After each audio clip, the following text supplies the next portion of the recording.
ఏంది పావని గౌడు కళ్ళకు గంతలు కట్టుకొని నిలబడ్డది అనుకుంటారా? చెప్తా. ఈ రోజు తెలంగాణ రాష్ట్రంలో మరో కొత్త ధృతరాష్ట్రుడు అవతరించిన రోజు. అదే మన గడ్డం అడ్డం పడ్డం ఇచ్చిన తీర్పు తెలంగాణ సమాజానికే కళ్ళకు గంతలు గట్టినట్టుగా ఉన్నాయి. రాజకీయాల కోసం రంగులు మార్చే ఊసర వెళ్లి ఏ విధంగా మాట్లాడతాడో ఒక్కసారి నొర్రి. నేను బీఆర్ఎస్ పార్టీ సభ్యునిగానే కొనసాగుతున్నాను. బీఆర్ఎస్ పార్టీ నాయకత్వంతో విభేదించి ఎమ్మెల్యేగా పనిచేస్తున్నాను. నా నియోజకవర్గ అభివృద్ధి కొరకు కాంగ్రెస్ ప్రభుత్వంతో కలిసి పనిచేస్తున్నాను. మా నాయకుడు కేసీఆర్ అవునా కాదా అనేది ఈ తీర్పు వచ్చిన తర్వాత కేసీఆర్ అర్థం చేస్తారు. ఇసొంటోళ్ళు ఎందుకు బతుకుతారో, ఎందుకు సమాజంలో తిరుగుతారో అర్థం కాదు.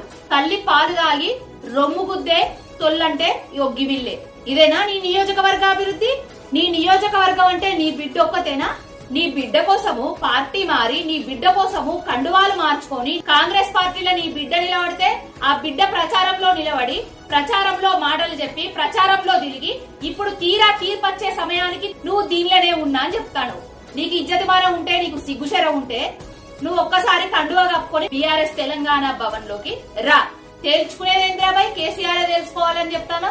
తేలుస్తారు తెలంగాణ ప్రజలే. ఒకసారి అమరచిత్తులు అవుతానో, ఒకసారి రాము అవుతానో, ఒకసారి రెమో అవుతానో. ఇక మళ్ళొచ్చే సాంకు ఏమైతావో తెలంగాణ ప్రజలే నీకు తాట తీస్తారు బిడ్డ.